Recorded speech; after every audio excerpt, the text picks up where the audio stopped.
Welcome to Samta study. इस video में हम पढ़ेंगे what is relation, trivial relation, reflexive relation, symmetric relation and transitive relation, और इन सभी के एग्जाम्पल भी सॉल्व करेंगे।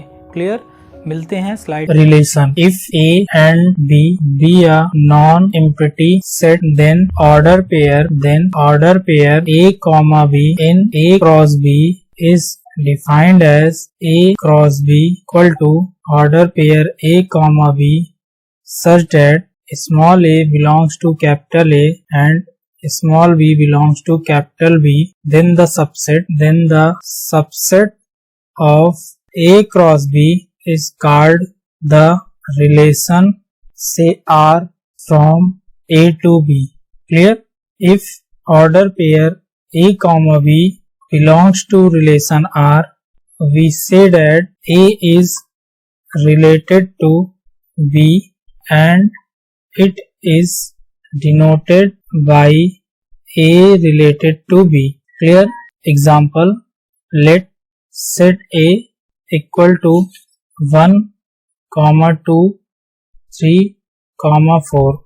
Then the cross product A cross B can be find as 1, 1, 1, 2, 1, 3, 1, 4, 2, 3, 2, 4, order pair 2, 1, order pair 3, 2, order pair 3, 1, order pair 3, 4, order pair 4, 3, order pair 4, 2, order pair 4, 1, order pair 2, 2, order pair 3, 4, order pair 4, 4.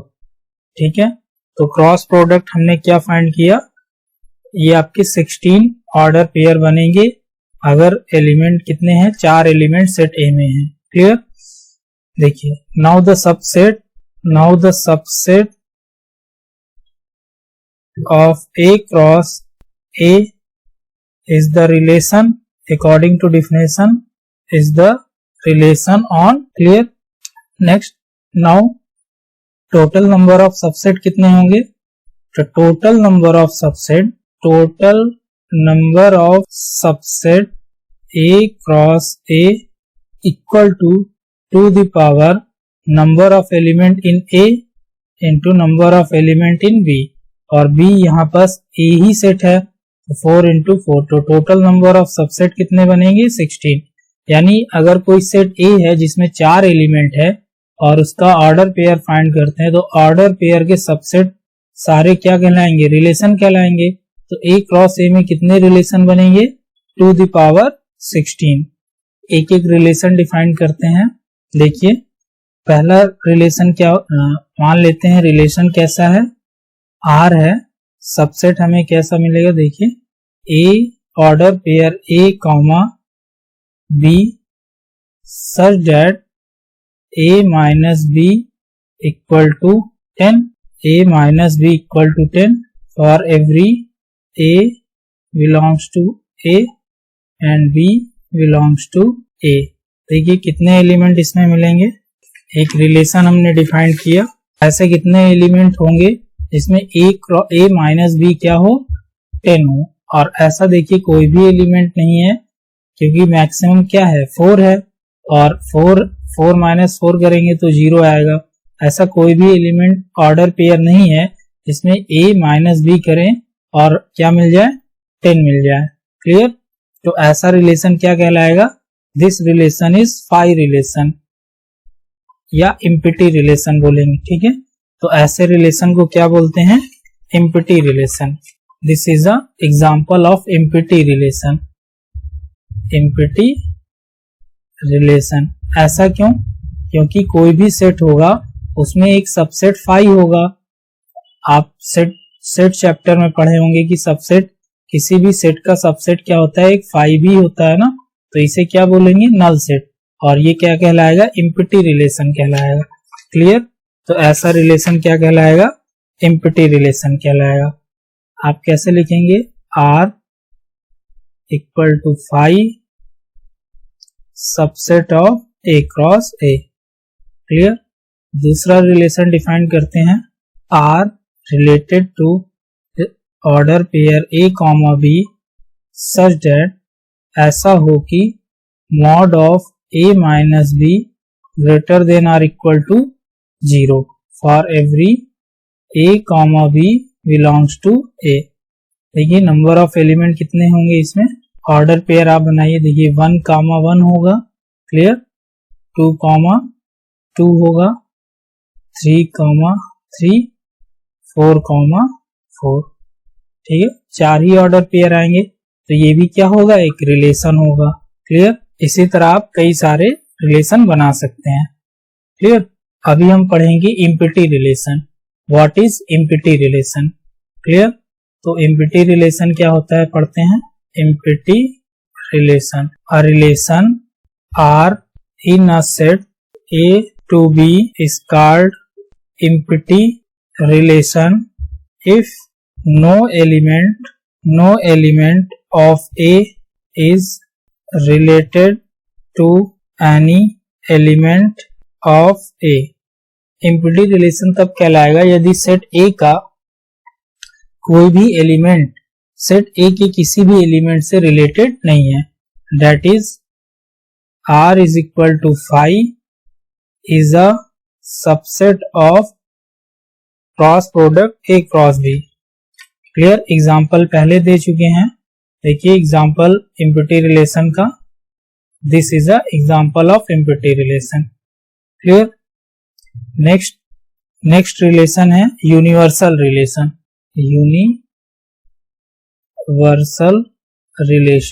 Universal relation क्या होता है, a relation R in set A is called universal relation if each element of A is related to every element of A। That is, universal relation किसी भी set में तभी कहलाएगा जब A का यानी किसी भी सेट का प्रत्येक एलिमेंट उसके प्रत्येक एलिमेंट से रिलेटेड हो। क्लियर। तो R जो हो इसमें कहलाएगा A cross A। Clear. Note point लिखिए, बोथ इम्पिटी एंड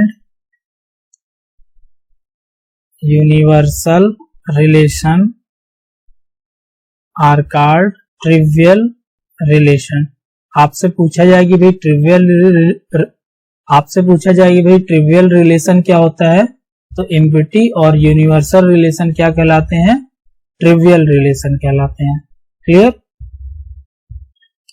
और इस पर काफी सारे एग्जाम्पल करते हैं, जैसे एग्जाम्पल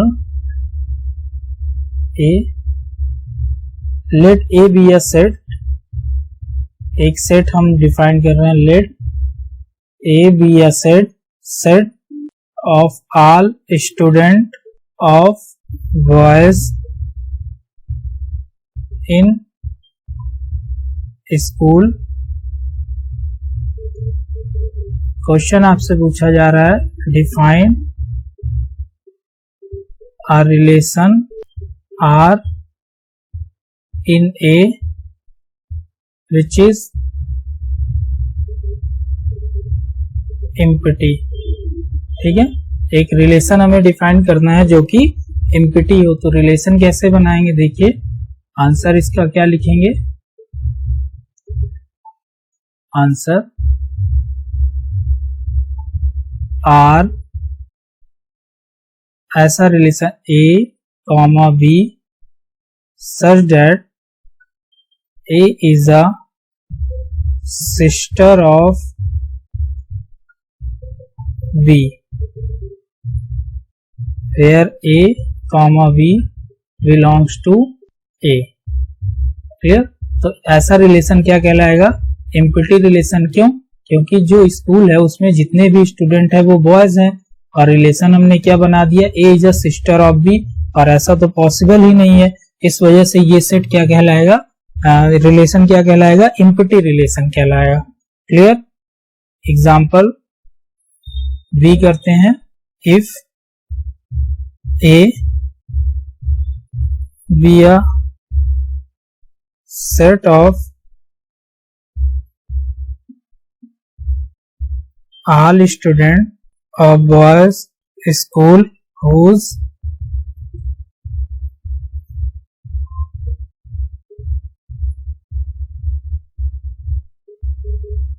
difference of height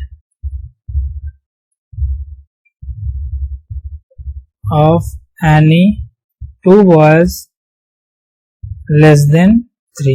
इसमें क्या बताना है? then define the universal relation in A। क्लियर? आंसर लिखेंगे इसका। आंसर देखिए, आंसर रिलेशन कैसे डिफाइन करेंगे? R A comma B such that the difference between height of A and B is less than 3 meter where A comma B belongs to A।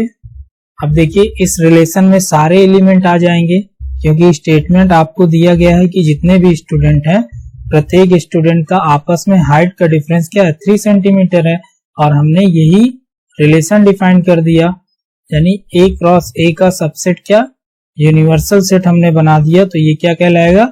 Universal relation. Relation में कितने element होंगे? जितने कि A cross A में होंगे। Clear? और यही क्या कहलाएगा? This is a universal relation. Clear?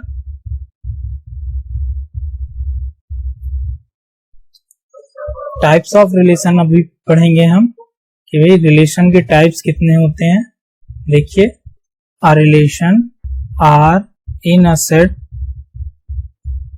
A is called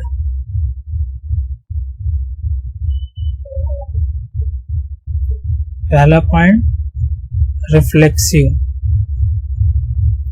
कोई भी रिलेशन रिफ्लेक्सिव कब होगा? देखिए, reflexive if A comma B belongs to R for every A belongs to A, यानी A का प्रत्येक एलिमेंट इटसेल्फ खुद से ही रिलेटेड होगा, तो उस रिलेशन को हम क्या बोलेंगे? रिफ्लेक्सिव रिलेशन बोलेंगे। सेकेंड पॉइंट, रिलेशन सिमेट्रिक कहलाएगा। सिमेट्रिक होगा इफ किसी भी रिलेशन में कोई भी दो element A comma order pair A comma 2 belongs to A R, then this implies A2 comma A1 also belongs to R for every A1 comma A2 belongs to R, then this relation is called symmetric relation।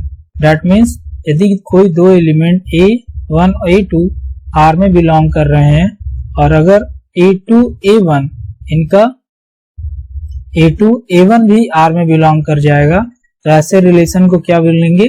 Symmetric relation बोलेंगे। Clear? Third relation है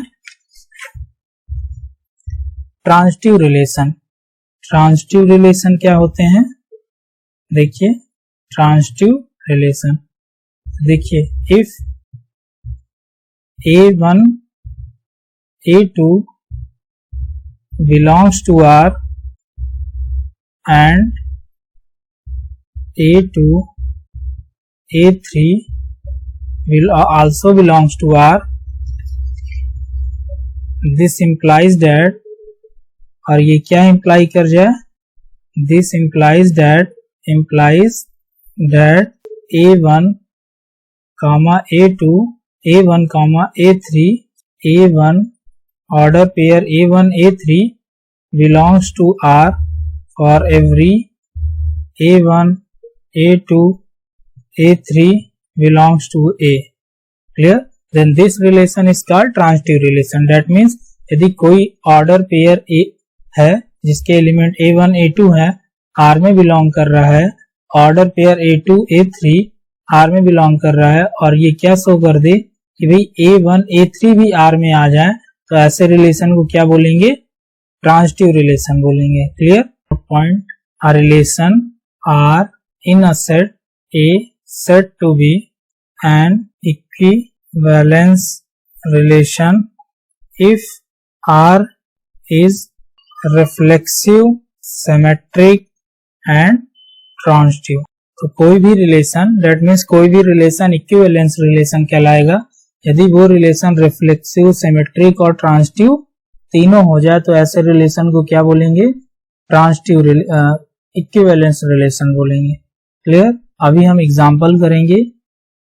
example number 1, if T be a set of all triangle in a set in a plane, then so that then check its relation is check that reflexive, symmetric and transitive।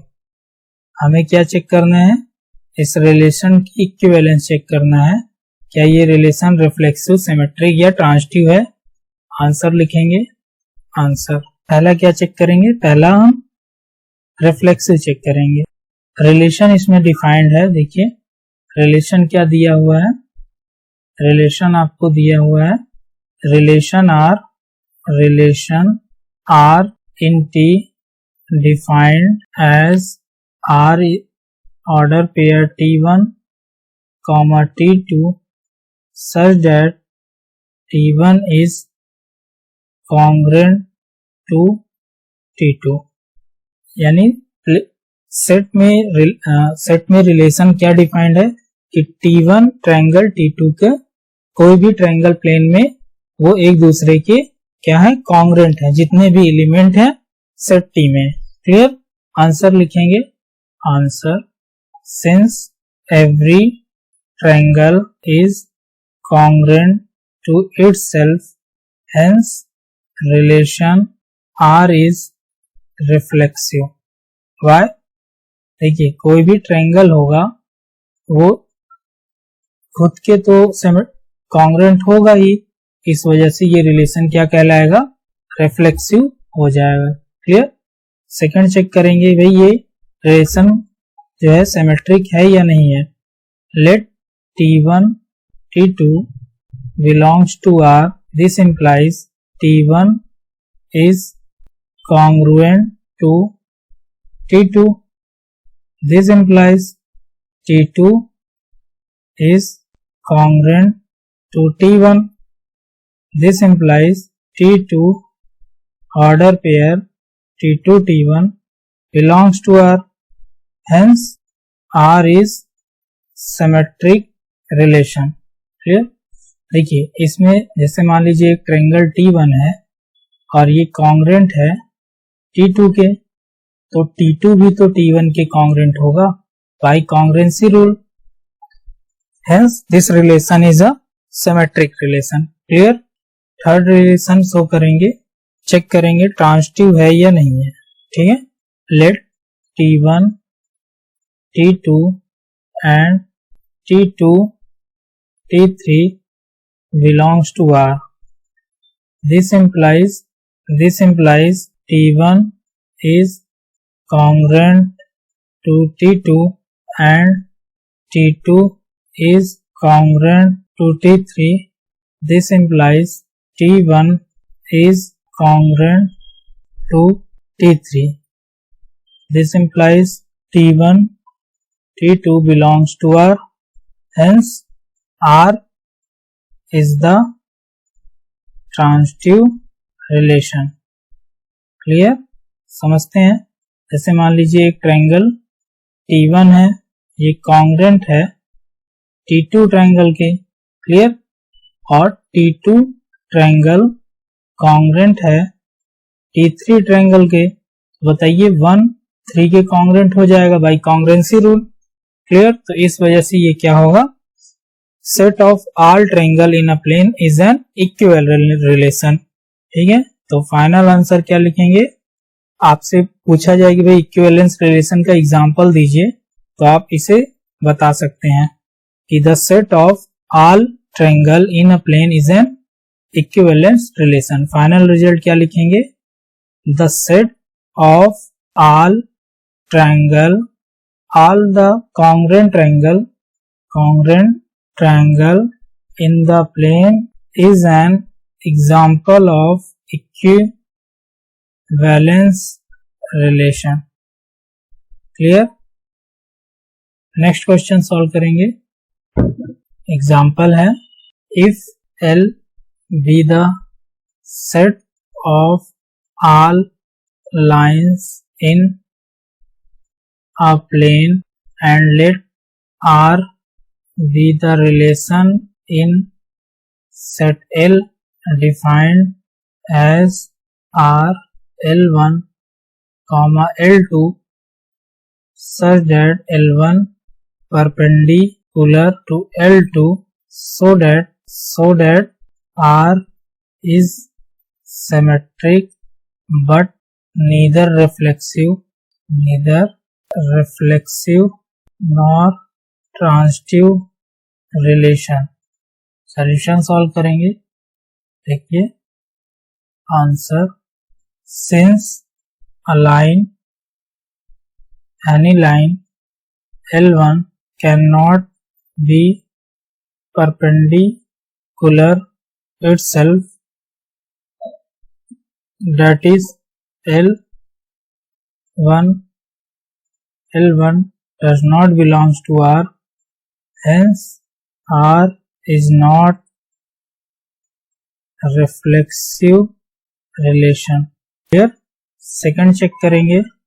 Let L1 L2 belongs to R. This implies L1 is perpendicular to L2. This implies L2 is perpendicular